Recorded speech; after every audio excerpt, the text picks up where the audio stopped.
Hi, and welcome to 5 Things. Last week we talked about things not to do as you're sharing Christ on social media. Today I'm going to talk about 5 things you should do if you're thinking about starting a YouTube channel, sharing Christ on social media, sharing your passion on social media. Here's 5 things, right? This is 5 things to do. Number one is begin you before you're ready. This doesn't mean that you begin with a completely zero knowledge, right? Where you're talking and your camera's this way, right? But if you look at most YouTubers when they started, they didn't have the right lighting. They didn't have this beautiful set behind them. This is, by the way, this is a friends of mine set. I'm not talking today from my house. If you know a little bit about editing, you're gonna realize how little you know. So you're like, wow, I'm not ready yet. But you're never gonna be ready. So begin before you're ready. It's about getting practice, right? Post. I don't like to listen to myself. Well, but you want us to listen to yourself. Post. Do it. Start before you're ready. See what happens. See what works. See what connects. Right? Start before you're ready. Number 2 is content. Content that is fixated on you and your success is going to resonate less than content that is helpful to somebody else. So think about be other-centered.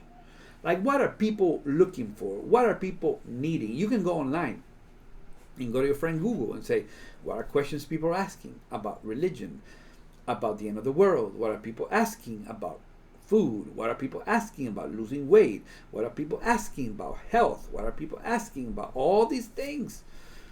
Just concentrate on what people are looking for.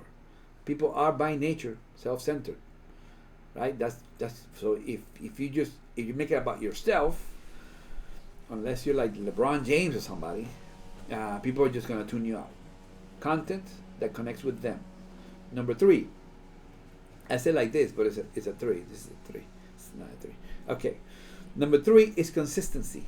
From 2012 to 2020, I grew my channel from 100 to 135 people. 8 years it took me. And from August of this year, 2020, to October, I'm close to 4,000. What happened? Consistency. I was posting one video a year.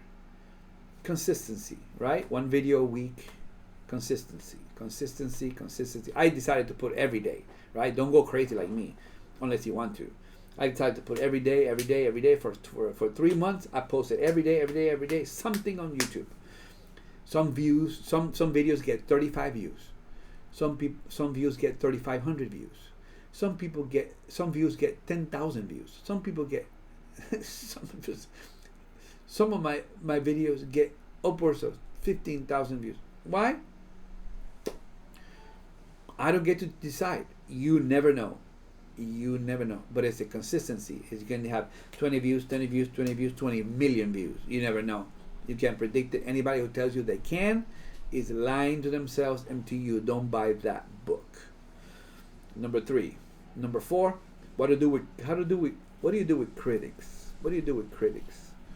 Right? It's better to have critics than crickets, right? But sometimes I just want you to watch, because it's happened to me a couple times. My YouTube is a bilingual channel, right? I have English and Spanish content. In the English content, I've had maybe four times where spammers try to get in, or like a porn site tries to get in. You have to be mindful of that and to try to eliminate, right, this toxicity, because you don't want that in your post. But if somebody just did not like a video, YouTube loves videos that have comments in them. All right, unless they're the ones that I just mentioned. And then the last one, the reason that we share online is because we want people to know Jesus. Like, if you're watching this and you're a Christian YouTuber and you're a Christian, you're a pastor, you're a ministry leader, you have a business, but you have your faith base and you want to share Christ through your business, even though it might not be overtly religious, but at some point, tell your story and what God means to you. Don't be ashamed of the gospel. Don't be like super saved. Also, like everything is like, I lost my keys. Yeah, but you lost, but now Jesus can find you. And like, man, isn't this a hot day? Yeah, it's gonna be hotter if you don't find Jesus. don't be like super safe, but you can share your faith because it's your story. People can argue with your doctrine, but it's very hard to argue with your experience. All right? Here's 5 things. Tell me how I can help you. If you want to reach out to me and ask me questions, I'm a rookie at this. But I've learned some things in 3 months that have helped me incredibly. And I'm willing to share my expertise, whatever, the books that I'm reading, the stuff that I'm doing with you. Just reach out, and I'll be very happy to talk to you. This has been 5 things.